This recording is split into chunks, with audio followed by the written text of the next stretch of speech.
ये कह रहा हूँ, हमारी बहन कैलाशो सैनी 2 बार सांसद रही हैं, जिला परिषद की चेयरमैन रही हैं, बैकवर्ड क्लासेस लीडर हैं। आज बीजेपी छोड़ के कांग्रेस में शामिल हो रहे हैं। इनका बहुत बहुत स्वागत है। इनको पार्टी में स्वागत किया है सबने, और इनको पार्टी में उचित मान सम्मान और स्थान मिलेगा। और इनके साथ और भी आए हैं, चेयरमैन है, तो जिला पंचायत समिति का चेयरमैन, और भी बहुत सारे साथी आए। बस ये आज मैंने हुड्डा जी के नेतृत्व में आज मैंने कांग्रेस ज्वाइन करी है, और हुड्डा जी का बड़ा सफल नेतृत्व 10 सालों में एज ए मुख्यमंत्री यहाँ पर रहा है। हर वर्ग को उन्होंने सर आंखों पर रखा और उनके लिए जन कल्याणकारी कार्य करने का एक बहुत बड़ा इतिहास रहा है। इधर आज निर्मल नहीं, कंडीशन कुछ नहीं है। देखो, हुड्डा साहब को खुद पता होता है कि मेरा कार्यकर्ता या मेरा नेता कितना कैपेबल है, उसके लिए मुझे क्या करना है और वो पार्टी के लिए क्या कर सकता है। जी नहीं, ऐसा कुछ नहीं है। चुनाव के दौरान इस तरह का बदलाव एक साथ नहीं, कोई बात नहीं। मैं तो बहुत पहले से सोच रही थी, जब मौका लगा, जब मुझे टाइम मिला तो मैं आ गई। देखिए, मेरा बहुत पहले से मन था, क्योंकि बीजेपी में वो ना तो जनता की कद्र है, और भ्रष्टाचार चरम सीमा पर है, और भी बहुत से ऐसे इश्यूज हैं। संविधान को बदलने की साजिश है, किसानों को लाठियों से पीटा गया, लोकतंत्र को ख़त्म किया गया पूरी तरह से।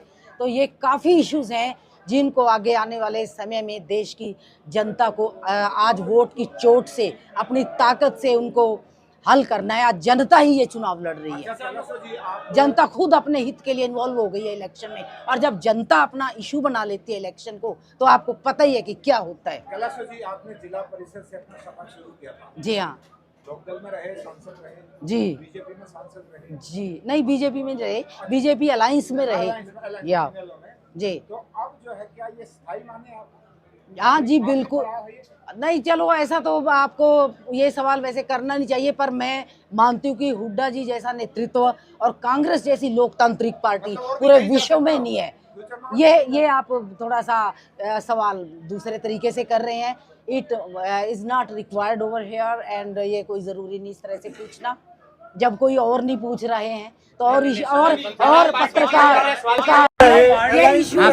2 बार पार्टी बदल चुके हैं, इसलिए सवाल बनता है। अरे ऐसा है, पार्टी में अपने जनता की आवाज़ उठाने के लिए गई थी मैं। जब जनता की आवाज़ ही नहीं उठाने दी जाती, मुझे किसान के मुद्दों के खिलाफ वहाँ पर आवाज़ उठानी थी, और मैंने उठाई भी काफ़ी हद तक, तो वो अच्छा नहीं लगा किसी को।